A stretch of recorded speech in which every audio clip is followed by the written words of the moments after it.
Good morning, guys, and welcome to your Monday edition of the Now Morning Show, where we always talk to our artist of the week, thanks to the collaboration with the Art Society of Trinidad and Tobago. And this morning, we'll feature the work of Mr. Antony Scully, an artist, a commercial photographer, a visual communicator, and a man who has brought to us some beautiful images that we truly appreciate. So good morning and welcome to the set, sir. Good morning. Thank you for having me.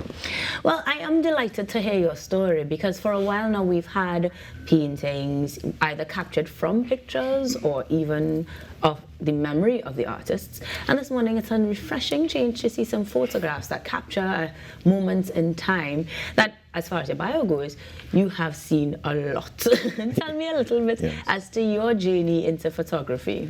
Well, I grew up seeing my father. My father was a hobbyist photographer, and I grew up seeing him taking photographs, developing film. He had a dark room at home. I was never really involved in it that much, but I saw it. It was a part of my growing up, and it had various very minor creative stints growing up, but I was more into technical fields and study. And it's just much later in life, working with an interior design firm, doing architectural lighting design, that I happened to photograph a few projects, and it just became a hobby. And I needed to subsidize that hobby, and did some courses, got some jobs, and eventually it became a career path for me. A career path that spanned over more than a decade, almost 2 decades. And going back to that architectural lighting design job, I imagine that would have played some sort of part in how you capture your work. Yes. How would you describe your style? So people know my style for manipulating light a lot, whether it's with natural light, artificial light. I do a lot of studio work where I can sculpt and craft light to get what either I or the client desires. And a lot of that background comes from, my background in architectural lighting. Now, in terms of the pieces or the items that you choose to photograph, you have done just about everything, from food to people to motion to still. I was asking before if there's a preference, but you seemed to be impartial. Pieces. I love photographing people. I love photographing people. I shoot a lot of food as well. I guess two of my passions, but people, I think, is what I do a lot.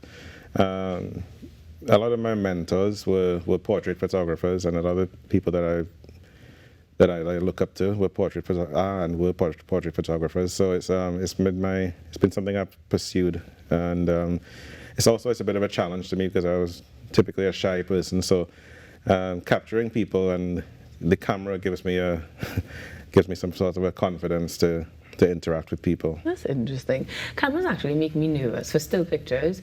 So there has to be a great deal of dialogue between me and a photographer. And I imagine, as you describe yourself as a shy person, that could be difficult for you too. It would have been difficult, but with the camera, just as I said, it bridges that gap. And people who have had me capture their photograph know that there's a lot of back and forth, because it's not. There's a famous saying that the camera is not made on one side of the camera; it's made on both sides. And if you don't have that interaction, you end up with an image that lacks life. It probably shows. Now, you've got a lot of award-winning captures, but this morning, tell me about the pieces that we have on set. If we can start with the one that clearly depicts drumming happening, I imagine, here in Trinidad. Yes, that's Jose. Yes, yeah. I call this one Synchronicity, and it's some years ago. I was just some friends and some other photographers. We would go out to St. James and capture the Jose celebrations, and it was just it's a lot of experimental. Just it's the passionate side of photography. It's not work. It's so we would just get to experiment different techniques. The lighting is not great at night, so you get to play around with different composition and different technical aspects of photography. And this one helped to capture. This one captured the synchronized movement of the drummers, and it's if anyone who's ever been to Jose would know that you can see it, but you can also feel it. And in this visual, we probably could. Next day, though, is something that also takes place in Port. There's been a lot to do in the vicinity anyway, cycling. Yeah.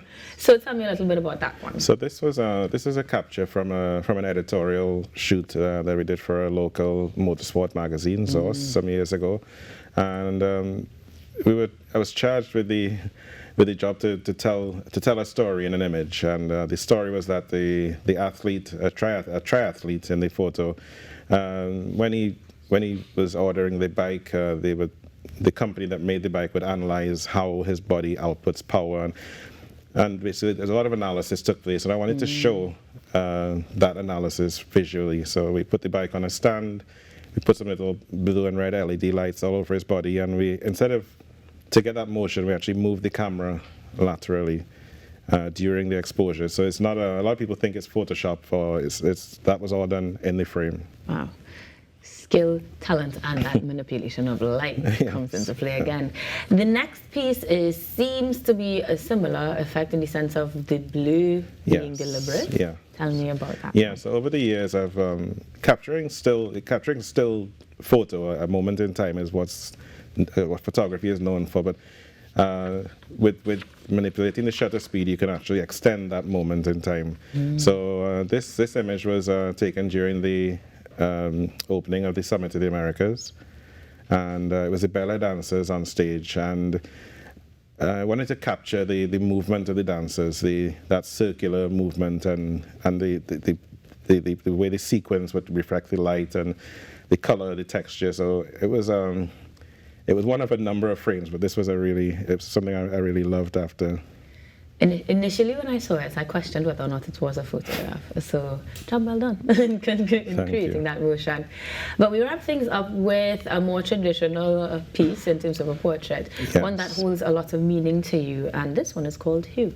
Yes, retired Colonel Hugh Vidal. He's my cousin, and he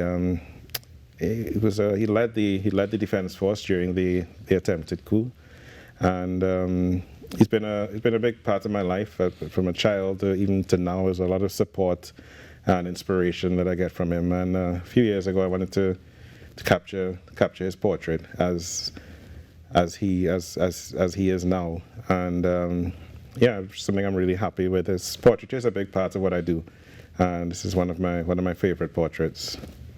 It is a phenomenal capture of a phenomenal man, and I truly appreciate that you have given him his flowers, so to speak, because we may not have known his story or his incredible rule had you not decided to capture him yourself. So we truly appreciate not just this piece, but all of them that will be here with us for the entire week this week. Now, if someone wanted to get in touch with you to get their own portraits done or other pieces of work from you, how do we find you, Mr. Scully? My website is antonyscully.com, and or my Instagram is Scully Photo. So they're the best ways to contact me. And in that case, we thank you very much for joining us this morning. Guys, you can find him, it's Antony with no H, and connect so that you can see the beautiful works, or continue to join us here on the Now Morning Show, as the works will be with us all week long. We're going to take a break and come back with more that you can enjoy here on the Now Morning Show. Stay tuned. With your friends.